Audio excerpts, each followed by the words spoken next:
Bienvenue sur Réinformation TV pour le contrepoint quotidien de l'info.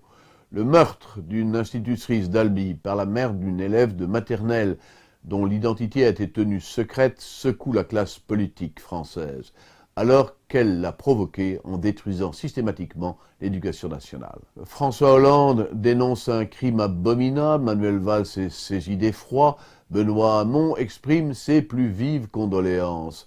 Ces hommes sensibles considèrent le drame d'Albi en pur spectateur. Pour eux, un parent numéro 2, dont on ne connaît ni les mobiles ni l'identité, a tué un enseignant. C'est presque normal. Selon une étude de l'INSEE, la profession est la plus menacée, la plus injuriée, 2 fois plus que la moyenne des autres professions. Le meurtre d'aujourd'hui est la suite logique d'autres agressions souvent niées ou bêtement relativisées. L'enseignement n'est pas un sanctuaire, au contraire, les politiques en sont directement responsables. Les ministres de l'Éducation nationale se suivent et se ressemblent, hélas. Péillon a lancé la réforme des rythmes scolaires, Hamon poursuit celle de l'enseignement de l'égalité, et tant pis si les Français n'en ont rien à battre. Ils ne demandent pas à l'école primaire de seriner l'ABCD de l'égalité, mais le b.a.-ba de la lecture. La droite est à peine moins nocive que la gauche. Luc Châtel, l'actuel secrétaire général de l'UMP, avait introduit l'enseignement du genre à l'école. Tout le monde suit en fait les directives fixées à long terme par les conférences de consensus de l'ONU. L'école doit modifier les valeurs des enfants, non les instruire, d'où la baisse constante du niveau en Europe. Les pays émergents, eux, se développent et reportent à plus tard ce devoir. Leur retard de formatage explique leur progrès dans les programmes qui évaluent le niveau PISA, PIRLS, etc. Nous préférons nous préoccuper des jupes pour les garçons.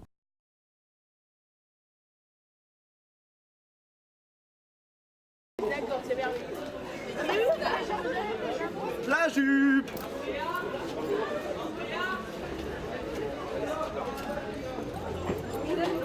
Moi, je trouve que c'est aberrant du fait que je sois un garçon, que voilà, je puisse gagner plus qu'une femme pour le même travail, quoi. Enfin, à mes yeux, c'est un exemple qui est souvent repris, mais finalement, c'est aussi un des plus flagrants. Donc voilà, à mes yeux, c'est ridicule. Donc c'est pour ça, vraiment, c'est quelque chose pour moi qui est important, que voilà, les femmes puissent avoir finalement les mêmes droits que les hommes et accès aux mêmes choses que moi demain, quoi. Ces initiatives sont dérisoires devant la terrible réalité de la mort.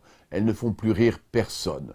Le drame est que les vieilles barbes 68ardes ont tout pris en main, y compris les associations de parents d'élèves, la FCPE, proche du Parti communiste et de la Ligue de l'enseignement, et la PEP, qui à l'origine défendait un peu la famille, l'indépendance, la sélection, tombe désormais d'accord sur presque tout.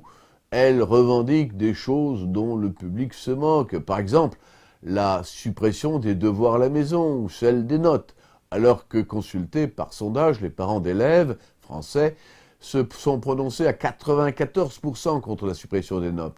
L'école est littéralement détruite par ceux qui devraient la défendre au profit de l'idéologie qui mène à la fabrique des crétins et des esclaves.